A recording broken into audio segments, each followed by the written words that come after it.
It's like pay in full at EFT or ACH. What's your pick your poison? The rest of it I just don't know is that there's enough premium in it to make it work, or that they're the type of client most of our clients want to attract. Did you know you're paying $57 more a year because you didn't pay in full? Wouldn't you rather save that money? All right, I've bestowed the great presence of the one and only diva of insurance here on today's podcast. One and only.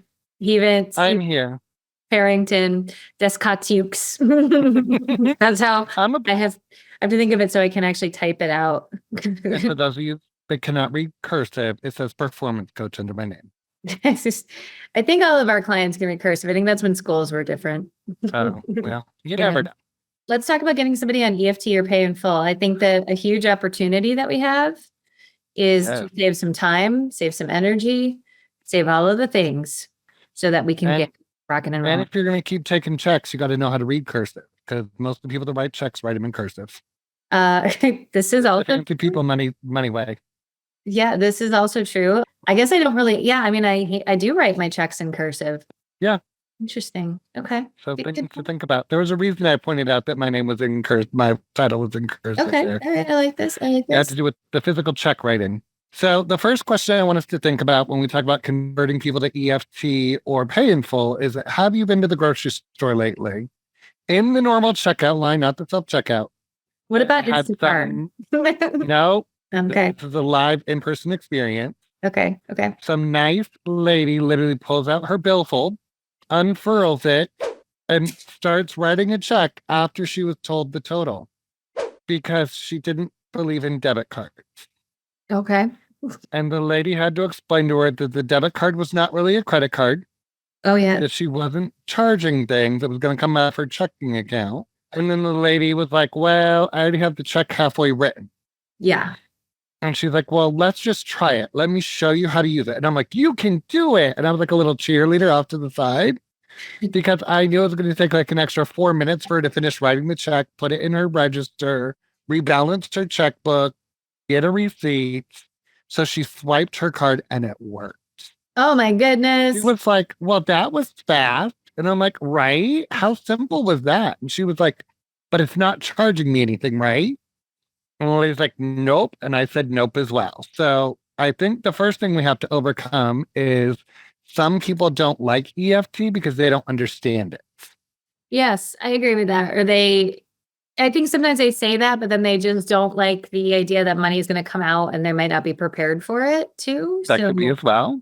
This gets a little overwhelming, but here's what I like to turn it around. Do you have Netflix? Yeah. So that means you're okay with Netflix coming out of your account. You have Amazon Prime. I think the only bill I have that I can't have on EFT is my water bill. Oh. But they'll do a credit card charge every month.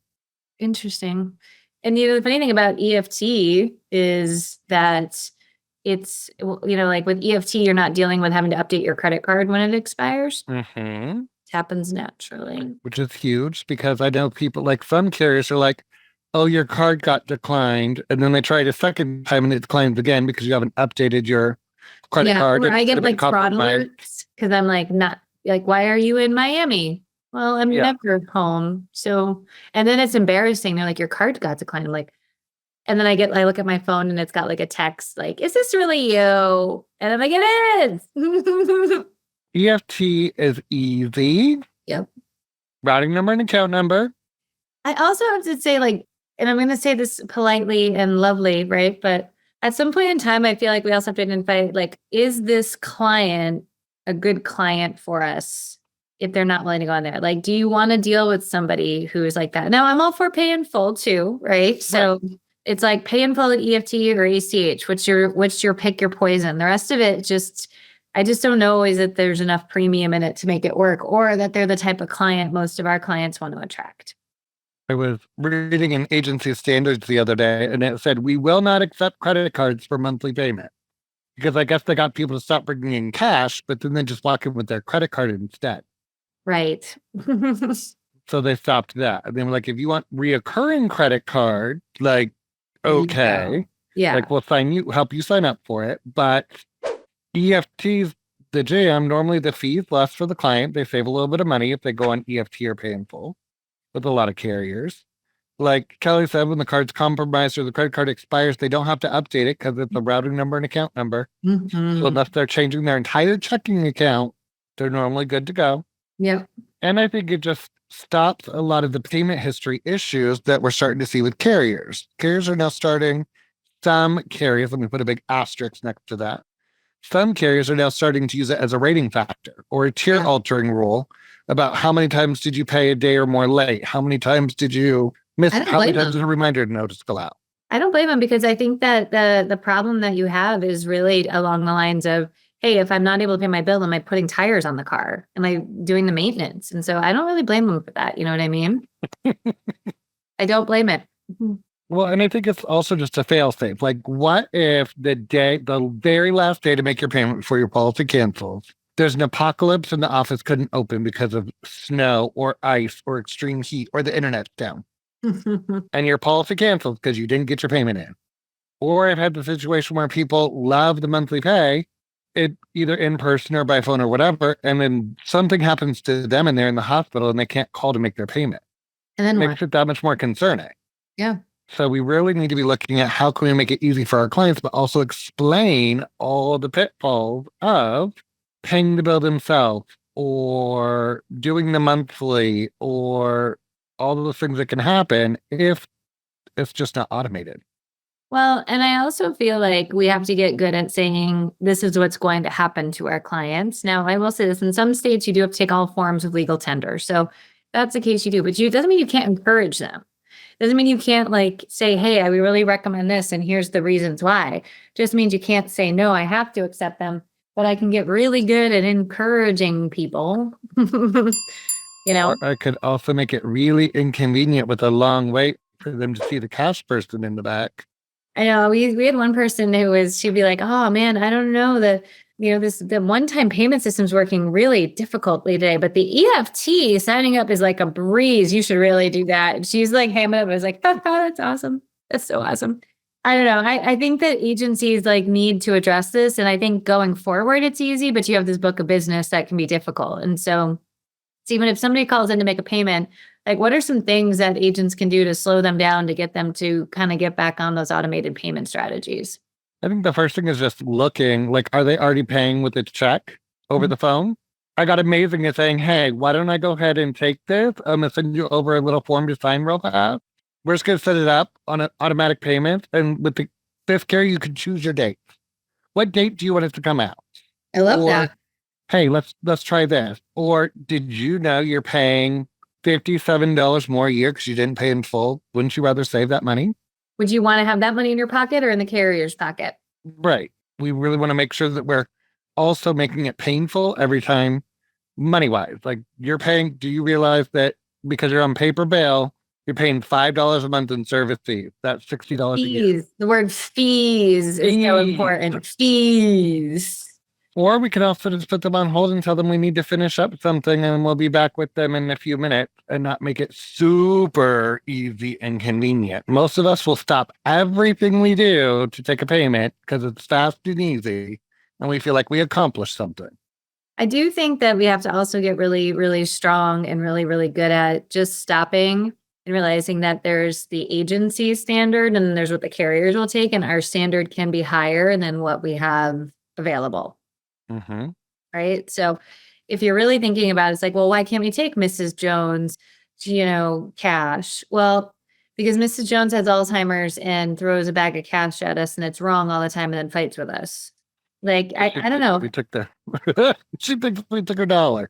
Yeah. I just feel like we have to get good at converting those people. And then the pushback we always get is, right, well, it's a small town, or that's my opportunity to cross sell. And I'm like, so how many cross sells last year did you get by these walk-in cash payments?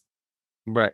And then all of a sudden it's like, well, none. I'm like, okay, we have some opportunity here for improvement then. So this isn't the biggest lead generation stores,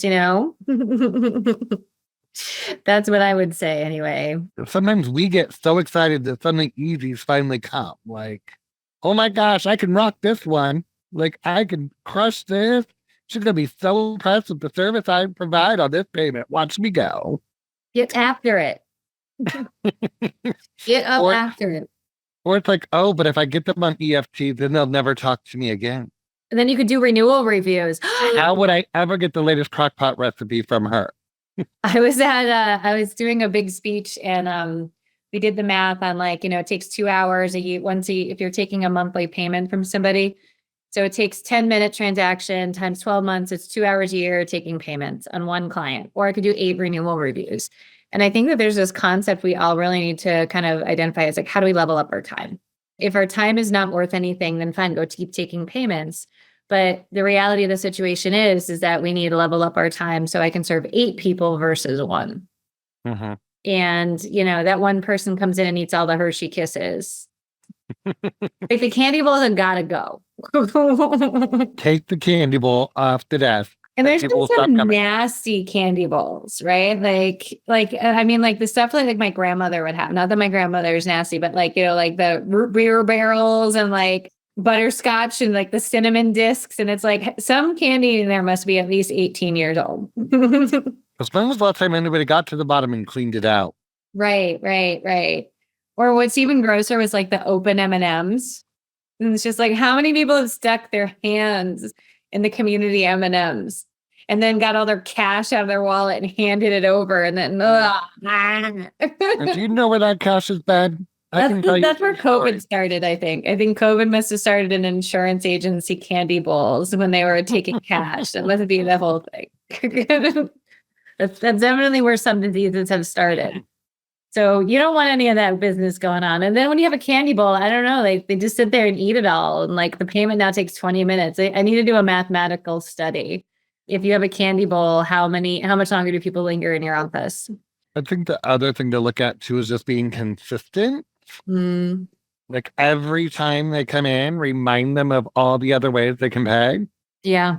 Maybe it's a scenario too, where like when somebody comes in to pay, you don't drop everything. Like you finish what you have going and then you say, okay, now come on up. And by the way, you could save yourself gas.